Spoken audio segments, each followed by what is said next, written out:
foram dissolvidos, que está em forma gasosa. Dessa forma, quando a gente aumenta a temperatura do líquido, a gente está expulsando o gás e assim a solubilidade daquele mesmo gás vai diminuir. Ou seja, quando a gente aumenta a temperatura, o líquido tende a expulsar o gás que está ali presente e assim a solubilidade vai diminuir. E a gente pode comprovar isso pela garrafa de refrigerante quente. E já a pressão, quanto maior a pressão que um gás exerce, maior o número é a força das colisões de suas moléculas com os obstáculos ali presentes. Se as colisões tornam-se mais fortes e mais frequentes, mais moléculas vão conseguir penetrar num líquido. Por exemplo, pensando novamente na garrafa de refrigerante. Quando você abre uma garrafa de refrigerante, ao aliviar a pressão, ao destampar a tampinha, vários gases, vai sair pela tampa, ou seja, menos gás vai ficar dissolvido.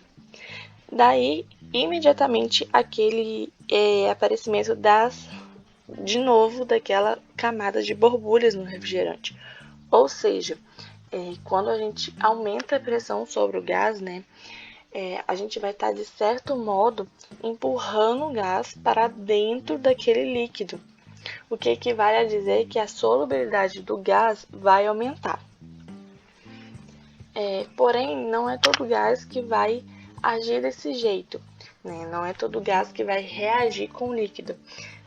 E quando isso acontece, quando o gás não reage com o líquido, a influência da pressão é expressa pela lei de Henry, que estabelece em temperaturas constantes a solubilidade de um gás em um líquido é diretamente proporcional à pressão do gás.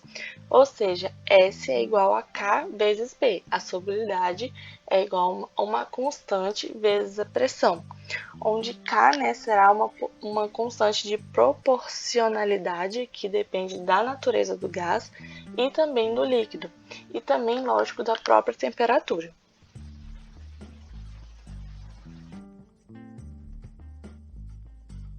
Uma aplicação muito importante da lei de Henry, como por exemplo, é a determinação de oxigênio dissolvido em copos de águas ou de dióxido de carbono em reservatórios ou mesmo no plasma sanguíneo. E as aplicações dessa lei são bastante diversas e a gente consegue encontrar no nosso dia a dia mesmo, no nosso laboratório. Como farmacêutico, a gente consegue ver isso na prática nas indústrias, nos laboratórios de controle de qualidade, entre diversas outras áreas que a gente pode comprovar tanto a solubilidade dos gases como fazer essa solubilidade dos gases com a lei do Henry.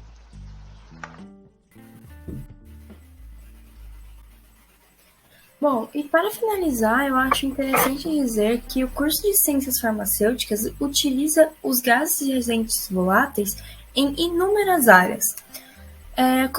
Como exemplo, podemos citar na indústria de cosméticos, que necessitamos do conhecimento do tema para a produção de perfume e de outros cosméticos em aerosóis, como desodorantes, até mesmo repelentes, etc.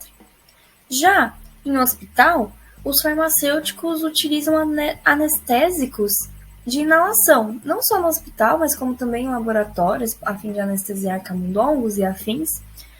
E esses anestésicos são gases e agentes voláteis administrados por via respiratória nas fases de indução e servem para a manutenção da anestesia. É de extrema importância que farmacêuticos compreendam como o gás pode alterar suas propriedades, pois para a produção desses anestésicos é necessário manter o gás com alto grau de pureza e sem perder nenhuma propriedade, pois caso haja perca ou alteração, os gases já não fazem efeito e podem causar um malefício à população. Bom, essas foram nossas referências. Espero que tenha gostado. Muito obrigada pela atenção.